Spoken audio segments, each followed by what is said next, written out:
Sacerdocio dunha maneira pois persoal e ingobernable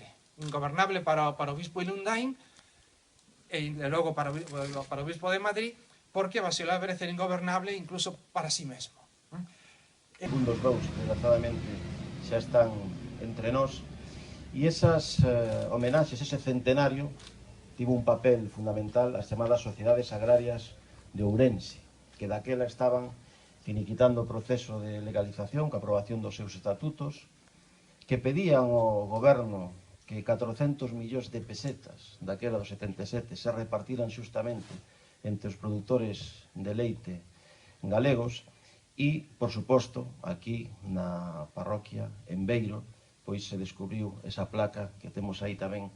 a disposición, porque este era o abade de Beiro. Ese era Basílio Álvarez, esta parroquia que acolleu en 1912,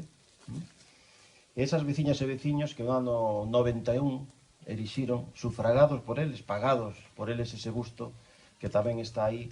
para darnos fe.